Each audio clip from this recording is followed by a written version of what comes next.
MaJaMa Jams is brought to you by Nicole has an OnlyFans. MaJaMa. MaJaMa. MaJaMa.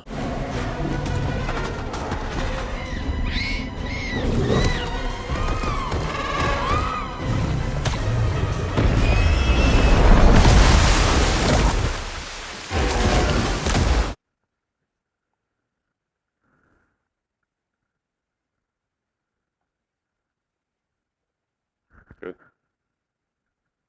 Okay. Welcome back, everyone, to MaJaMa Jams, a show where we discuss other people's work to avoid doing our own. And guys, happy Shark Week. You can see the guy there on top of that stack of books. Shark Week. Rob is over there in the background, as he always is on our beloved set here. But before we get into that, I want to remind you guys, if you haven't done so already, to please click like, please click subscribe, please click that bell so you're notified when all this MaJaMa paper-strewn stuff drops, because we're always doing something new in movies around here. I knew this was a bad idea. So guys, once again, like I said, happy Shark Week. We, of course, here at MaJaMa are the creators of the world-famous and world-winning bad CGI sharks. What? Which has been called the scream of sharksploitation by many people. Check it out if you haven't done so already. But today, what did we want to do for Shark Week? It's at least 4 people that have said that, Matthew, and it's in a published book. I'm Matthew, I have to self-deprecate or I can't exist. God forbid I give myself a compliment about the movie we did and the lovely fans it has. Shut up. So anyway, you might see Matthew's ugly, dismissive face over there looking like he wants to die and say, what's that Tomas color-matching hat on top of his head? It is the Meg 2 The Trench, which he's worn for many episodes. But Mateo, today it's pretty appropriate because we're doing the Meg 2 The Trench. Global Rescue, we need rescue. We need you to send everybody you got. The National Guard, the Lifeguard, the Coast Guard, anybody. Just come now. Now, back in 2018, MaJaMa shuffled on off to the theater to see the adaptation of Steve Alten, which the Italian is a fan. Again, you see the stack of books there. Steve Alten's pretty popular series, The Meg. Kind of another different type of Jaws, prehistoric aspect. Pretty successful series of books. As you can see, there's 5 there. 2018 dropped the first installment. I feel like too much disappointment all around. I know we were pretty much disappointed with it, kind of played it safe. It's we've said this before on the show, one of the biggest wasted opportunities ever with the inner tube scene. It could be eating them like Cheerios. Very bloodless, not too much of the shark. You're kidding. I'm going to go ahead and say the sequel corrected this. This feels unpleasantly familiar. I have not seen this yet for today. I heard a lot of bad hype about it. Don't think it did too good. I think it did okay financially. Again, this was produced with help from China. The only way it got made, I think. But I actually had a blast. You guys know I am the creature feature sucker around here. So this one comes with the subtitle of The Trench. But what is the Meg 2 about, Matthew? What's that hat all about? A research team goes on an exploratory dive into the deepest depths of the ocean, but their voyage spirals into chaos when a malevolent mining operation threatens their mission and forces them into a high-stakes battle for survival. Pitted against colossal megs and relentless environmental plunderers, our heroes must outrun, outsmart, and outswim their merciless predators on water and on land in a pulse-pounding race against time. So like I said, I heard very similar negative things when this came out. I even heard it called boring, and I don't know what these people were expecting. I think this was pretty great. This to me feels like if an Asylum movie was actually well produced and fun in the way it was supposed to be. I have no notes, but I want to see, as always, what my counterparts have to say, because again, I am an absolute sucker for a creature feature. Matthew, you seem to have agreed mostly. Yeah, I agree mostly. Okay. And Mateo, what say you, my friend, a fan of the original novels? Well, as I like the novels, I would have loved to see the novels on screen rather than just like... Nothing in there, pretty much? Yeah, very, very little. Just suffice to say that the first minute of this, the Meg 2, is the first page of the Meg book.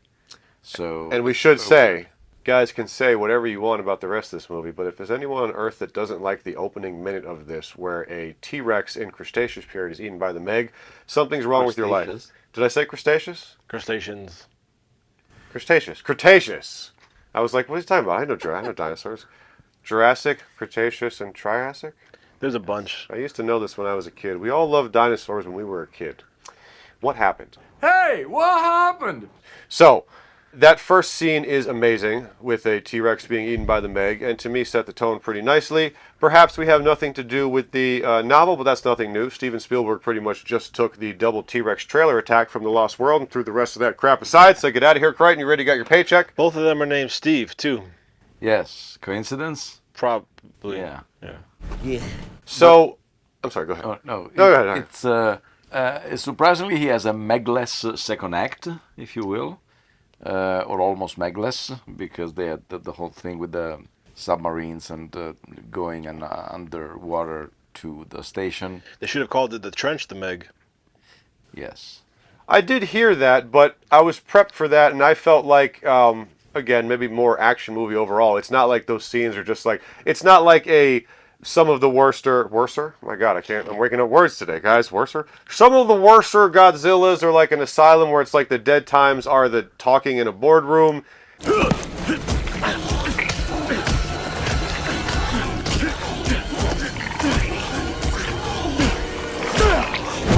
It keeps it with guns and seafair adventure, so perhaps a little Megless, but I feel like we're always underwater with creatures lurking. Hello, my little bioluminescent. Yeah.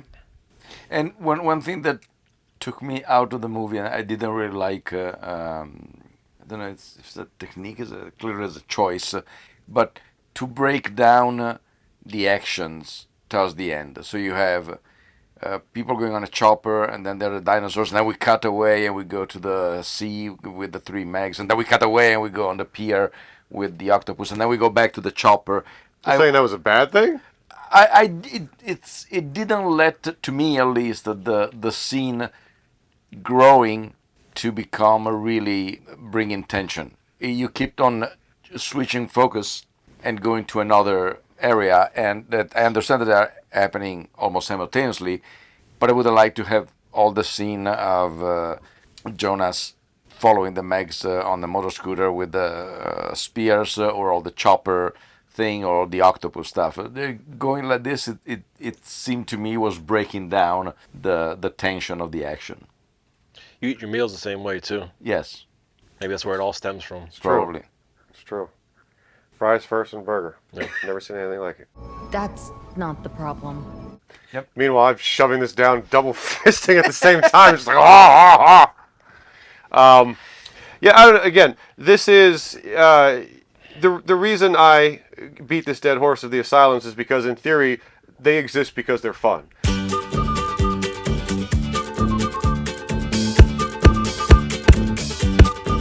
When you go that schlocky and low grade, it's supposed to be a blast, and when it's not, it's literally why it exists. So, to me, again, it's kind of interesting, because if I start to break down your thing, I'm like, I kind of feel like it works beautifully for just turn your brain off. Again, I know I'm a little, what is the word?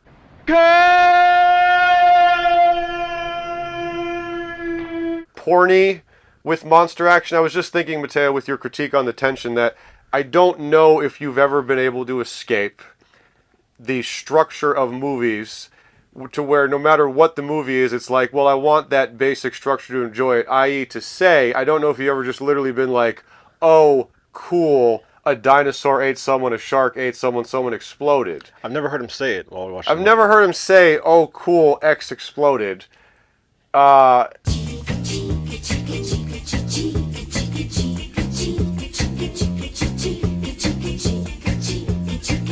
This is my problem with the cinephiles. If you're too cinephile, I'm not speaking of you, but I know some other people that might be watching out there that are too cinephile, and I'm like, can you never actually enjoy a popcorn flick? Now, you enjoy popcorn flicks, but I'm just saying I feel like it's never been like just base level, there was a monster destroying a city, I don't need it to be good to the movie. Now, obviously, if we're talking about the structure and craft of movies, that always applies. However, What are we talking about?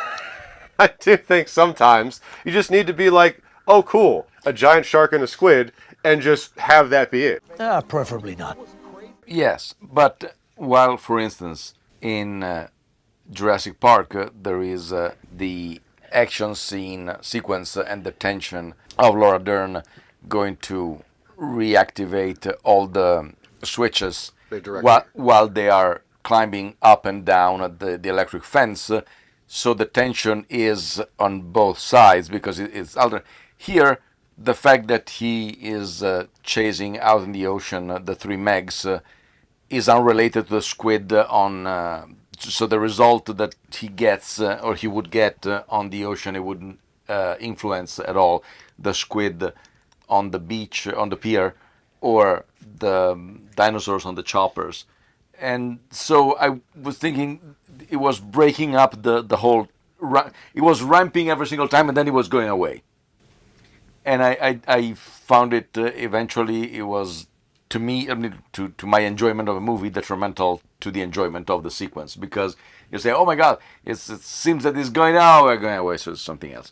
Oh, now that the monster is doing, oh, we're going away, something else. So it was always a sort of a sinusoid, if you will. Oh, jeez, I'm not even going to ask. Sinusoid, this MRFer. Matthew, what say you? Put the definition here so I can see what I'm watching. I'll have to embarrass myself by asking an Italian man on camera for the umpteenth time to know more words than I do. Don't count on it. It depends what you're into. It's like some people hate edging, but some people, that's what gets them off eventually. So it just kind of depends in terms of what you like. I mean, I think if you break down what it actually is in terms of story, it's like damage control, and there's just all this chaos breaking out. So you just have the different groups of the teams handling different missions. One's fighting the squid, one's rescuing people, one's trying to find a phone to contact the Coast Guard, and then Jason Statham is fighting giant sharks on a jet ski. So it just depends.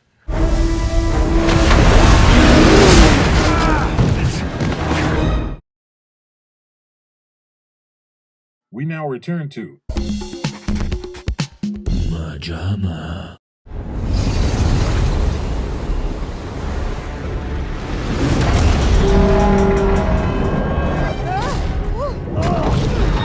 I think, okay, so your sentence, Jason Statham is fighting giant sharks on a jet ski. When the Meg came out, you'll see a lot of reviews like, it's Jason Statham punching a giant shark. You know, the old sum up the ridiculousness of it.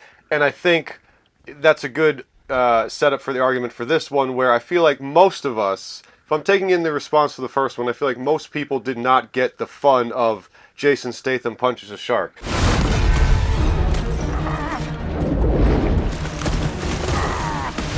You have a movie like The Meg and you make joke, oh, how could you not want to see it? It's a giant shark. Jason Statham comes and punches him. The Meg was a lot more boring, though. And that's what I'm saying, so let me get there. So I'm saying you have that, you joke about it, and then you go in and you don't get the woo of that.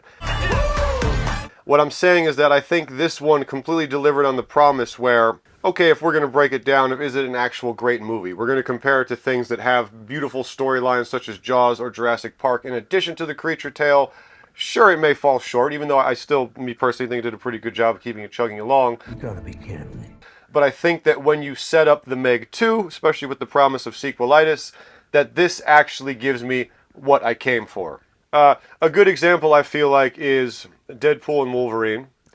Of course, one may be able to find critiques in that story plot-wise, but I feel like when what you're basing your entire campaign on is Deadpool and Wolverine coming together, I don't think too many people could, even if they were like, I'm not into it, they're like, well, you did give me a lot of them back and forth bickering and fighting. I think it's the same thing here. I think the base level of what I'm being sold was met. Absolutely right, yeah. I had a blast with this. I didn't think it let up, and I do think, okay, maybe it was a little more of the pirates or the people messing with the operation in the trench in the second act, but it always felt action movie. It always felt like there was some danger. And also, we get little vibe. Why are we even discussing this? Well, did either of you guys end up seeing Underwater with Kristen Stewart? Yeah. You did, Mateo? no, I haven't. It's pretty excellent. Again, creature feature sucker, so maybe not excellent for a general audience, but the walking across the bottom of the trench scene reminds me of scenes from Open Water where they're doing it. It felt very much like a... Alien. I'm sorry. The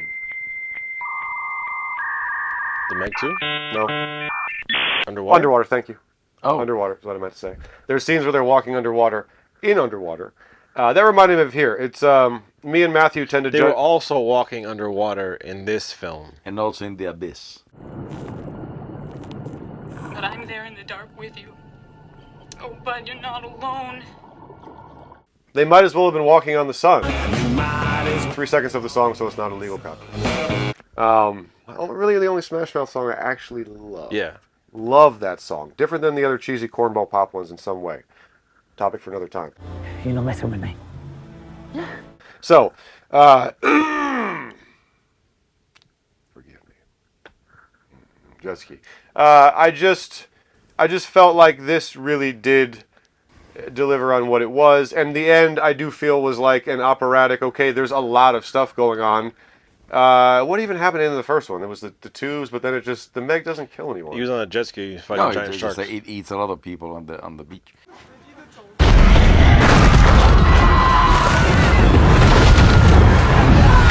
It is the guy in the sphere.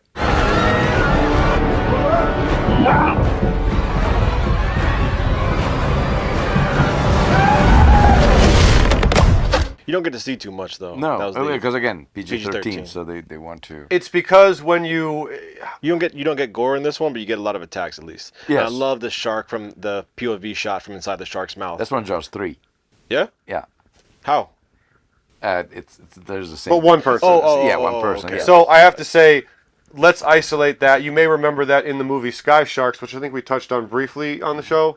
There were some absolutely stunning shots. I don't think the movie coalesces into a cohesive whole. I think that might have been a little redundant. Coalesces cohesive. No, I think it's okay. Sky Sharks or Meg 2? Sky Sharks had some scenes that were genuinely jaw-dropping in their cinematography of sharks floating against the sky. As to what Matthew said, there is a shot where the Meg comes up and scoops people in the mouth, and you see from, if you were inside the Meg, like a giant cavern slowly going over the people as it scoops them up. It actually reminded me of one of the most unique and terrifying scenes I've ever seen, where Jean Jacket's eating all the people in Nope, and it looks like they're inside some living, breathing garbage bag that's slowly digesting them. Shout out for all eternity to Jordan Peele for Nope, and a giant middle finger to the Nope haters. You are not artistic. I said what I said. Nope to the Nope haters. Thank you, Mateo. That was an obvious one that I missed. Yeah, good. That really did it for me. What I did not like in this one, and I forgot. Yeah, let's do that, because I'll just have it be a love yeah. fest. So let's get to your critiques that you got. I just had a blast with it. There was some lazy moments in creativity, because it's still from.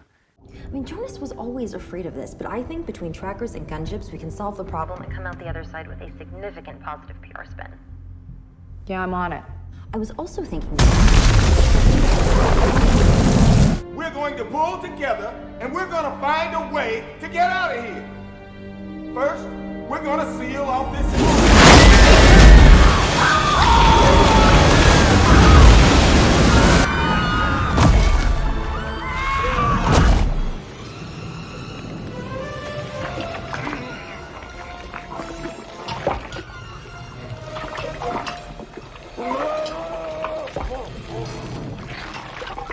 Just hope it goes better than last time. What happened last time? You don't want to know. This is T-Rex P. How'd you get it? You don't want to know.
That's actually a great lead into what my point is with this is that DJ. You set him up. I'm sorry.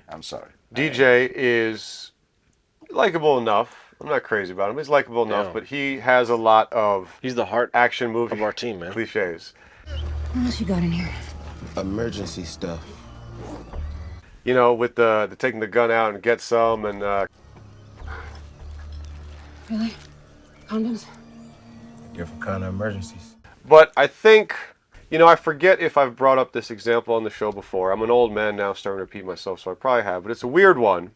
But in the book The Game by Neil Strauss, where a nerdy-ass dude tries to go on a journey of learning pickup. That's an odd reference. I know it is, but hear me out. He starts to learn techniques for how to initiate a threesome between two women. This is part of his pickup artist training. So he goes to try it out, and it works. And afterwards, one of the girls says to him,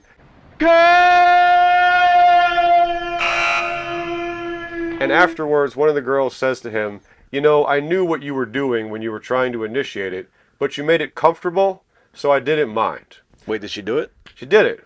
Oh. What's it? What was she doing?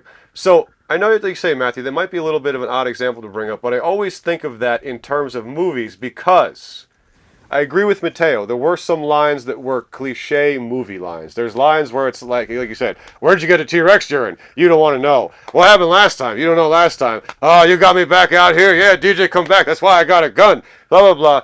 But when you, at least in my eyes, when you give me what I want, when you're making it enjoyable, I don't care. I've been accused of loving tent poles. I remember one time I was saying I love some tent pole to Arthur, and he was like, yeah, but you like all the big tent poles. Said it very dismissively. Felt weird inside. Like I'm just some stooge that shows up to these big things to spend a lot of money on. And God forbid I have fun. Oh, I'm sorry. Is it wrong to show up to a Marvel movie and have fun? Is that such a crime? The time that you went to the circus and you tried to actually copulate with a tent pole. Yeah, man.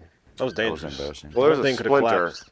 That was a wooden tent pole, and there's a splinter in the underside, which is very bad. But I, in this one, don't mind. I probably would have stuck out those more, but like I think I laughed at a couple lines here that were completely routine. But if you do a good enough job of just giving me the base level thing, I'm with you. I'm gonna take DJ's little action cliches, and I'll take borrowing scenes. If you just do enough that you're supposed to be doing. We've got nothing here. And like I say, this is what I think in the timeline of you guys watching it, the Jurassic episode's already aired. But this is for Jurassic World Rebirth. This is all I need. I know we are never going to match. The first Jurassic Park is too damn good.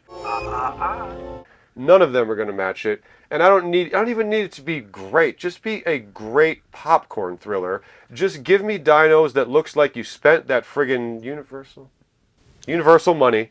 Let me see that Universal big budget mega studio money into slick CGI dinos. Pack it full of action. Stick to back to basics. And I'll walk out like I just saw the friggin' Godfather or Oppenheimer or something like that. Let's do it. So that's kind of my argument here, especially being so viciously disappointed with the first one. Now, I feel like you pretty much with me, you a little less so, but do you guys agree that the mostly course-corrected the sins of the first one? I'm interested to hear that. Mm-hmm. Yes, and I also think that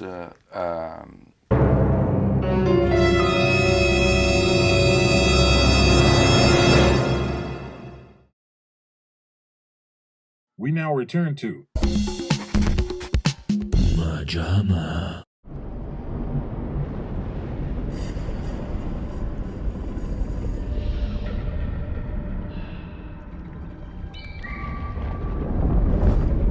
I also think that I saw a long time ago, probably the first half an hour of this movie, and then I don't know why I stopped watching it. But I think that probably too scary. Yeah, probably too intense. I was by myself, yes, so it was very scary. But I think that it has had, at least for me, the same effect of Dominion. I knew, because I was hearing the reviews, the middle part is lagging, Sharks is more drama or something. So I was prepared. In psychology, they call that cognitive dissonance. Had I seen it in the movies, on opening night, probably I would have hated it more. That's actually a great point, because we did all have that effect with Dominion last time. And like I said, I barely remember it. It was late night. I was like, it might take us forever if the fellas at Jams to watch it. I was probably intoxicated, in and out. But I did kind of see some of it, and I did hear the reviews. Great point, Mateo. I feel like that was, again, I suppose the true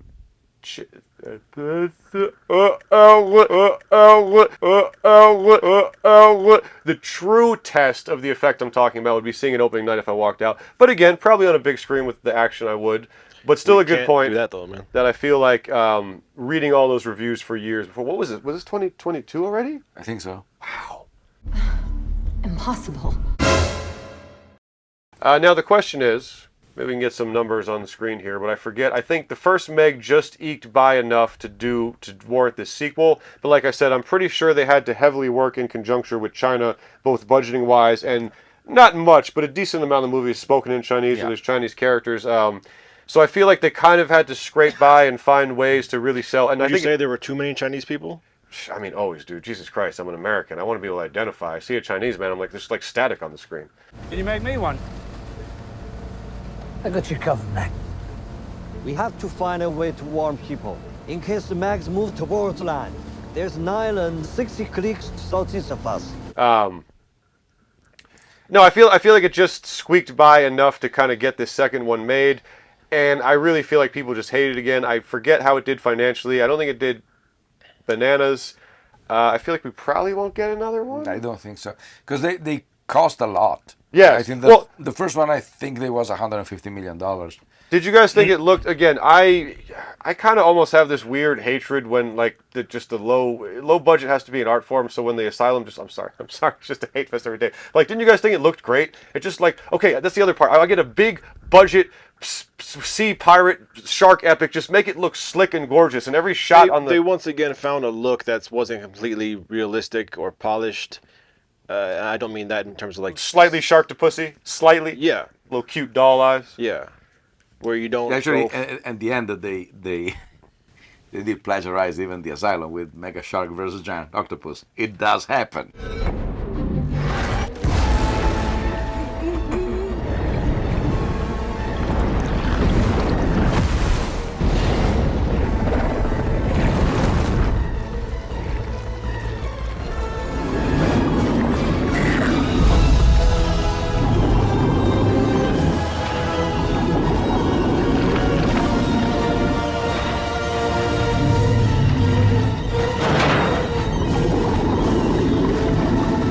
Oh, yeah. Forgot about that. Yeah. Well, I should also say, indicative of what I'm talking about with the Jason Statham shark movie, the last shot where he's got the thing and the shark just comes and it's like a museum piece she's just standing in.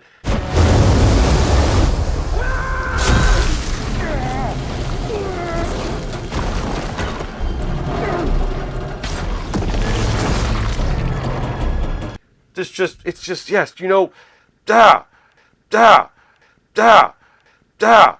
Da, da, da. Da, da, da.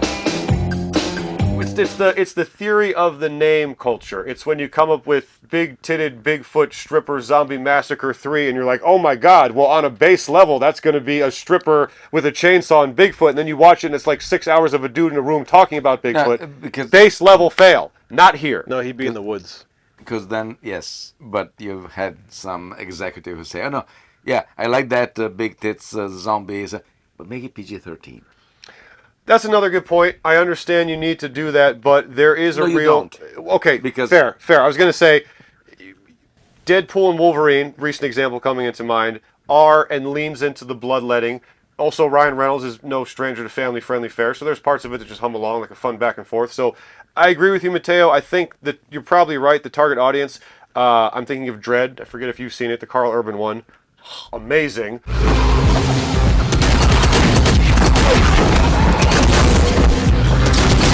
Hard R, just full on blast. I think a movie like this, the only thing that could make it better, not the only thing, but if you gave me some full on gore fest chompings of the Meg, like just he comes up with like a mouthful of people and you're just like seeing it chomp. But this is... I'm not saying necessarily needs it. It make it definitely. Yeah, but at a certain point you have a scene of deep diver imploding and there is no blood whatsoever. The water drained so fast that you couldn't see the blood come out of her face. Yes, I'm sure. That when they did it on the Mythbusters. Once the air pressure was exhausted, physics took over, and the drastic pressure differential pushed Meat Man into his helmet. exactly as the myth predicted. I don't even think we need to bring him up. No. Just leave him down there. Wow. Look at that. That was Look gonna at those happen. sight glasses. But I mean, the body's got to go somewhere. It's got like a Yeah, black hole. it got into the helmet. No, that's not possible.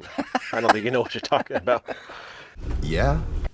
I guess I'm just saying in terms of a popcorn blockbuster summer movie, I can see obviously why they went PG-13. Well, no, I would always love to see bloodier shark attacks, but I do agree, Matthew. I don't think it needs capital letters. All needs.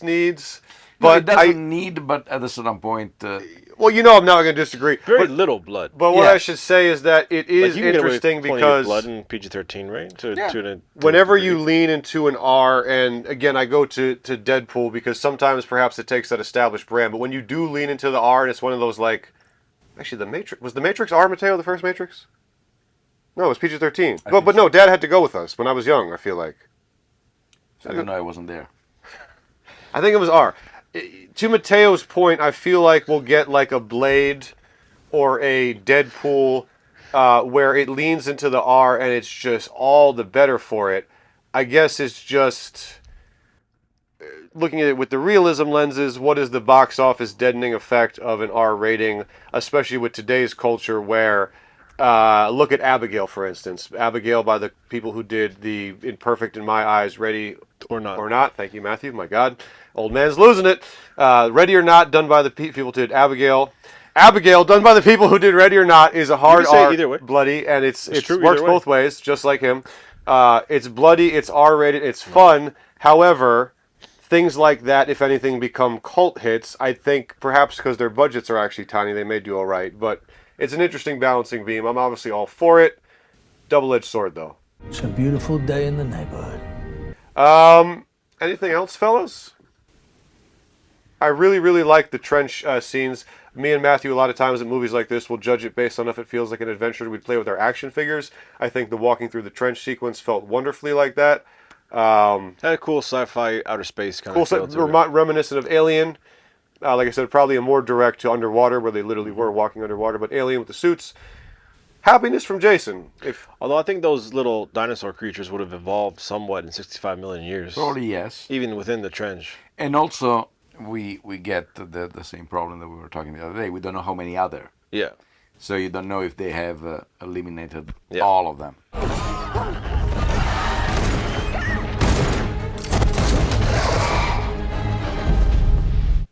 I was expecting an ending almost like Deep Rising, that they destroy the monster and then they go to the island and there is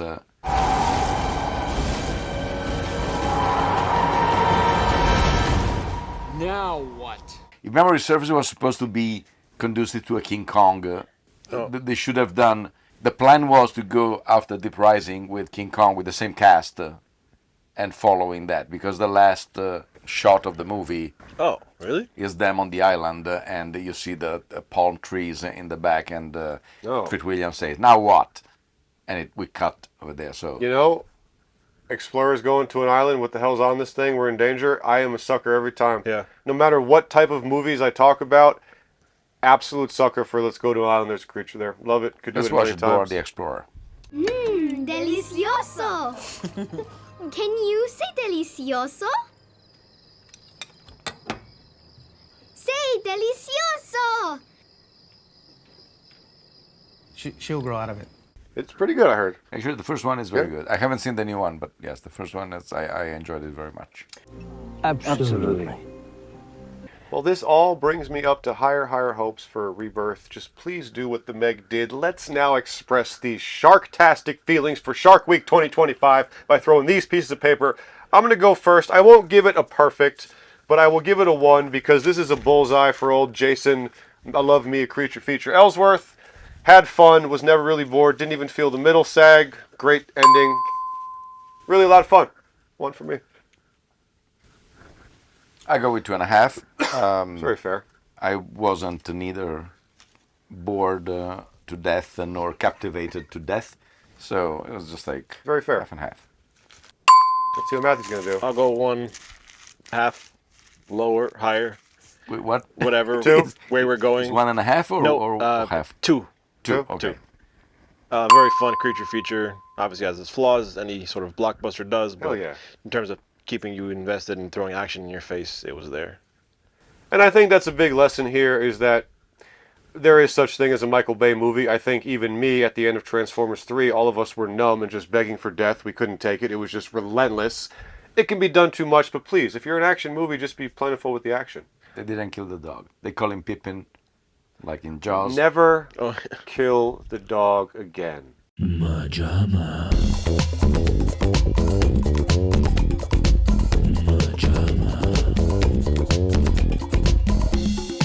Guys, how are you celebrating Shark Week? Hopefully you're watching Bad CGF Sharks. Maybe our former label mate House Shark from Ron Bonk. We always love that one. Another goofy shark comedy. There's a bunch out there. Terrible to awesome to awful to whatever. But if you're a shark freak, you're probably watching something this week. Thanks for sitting down with us on the paper-strewn couch. And Shark Boy Rob over there and Matthew and his movie-appropriate hat. That'll never happen again because we can't watch The Meg 2 twice. I mean, we could, but we won't. So from our couch to your fin-filled shark pool, watch out! This has been a Sharktastic Jams. Dun dun dun dun dun dun jams, jams, jams, jams. 3 white dudes on the couch filled with paper. I thought I was going to attack. Yeah. Will you live? I hope not. MaJaMa.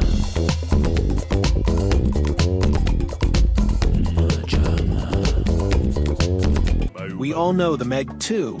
The Trench opened to less than stellar reviews. What is lesser known is that, due to a glaring typo on the original script, the movie could have been much, much worse. The mistake was caught and fixed, but only after one whole week of principal photography.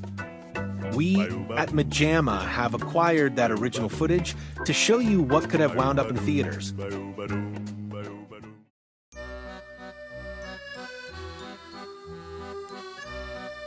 Chaque nuit, je me promène dans Paris.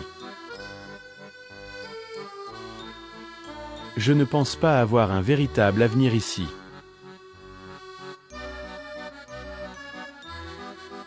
La tristesse inéluctable au plus profond de mes cartilages m'a forcé à avoir une âme vide, dépourvue de toute joie. Au moins, mon cousin a fait carrière à Hollywood, mais pas moi. Parce que je suis le mec 2, le français.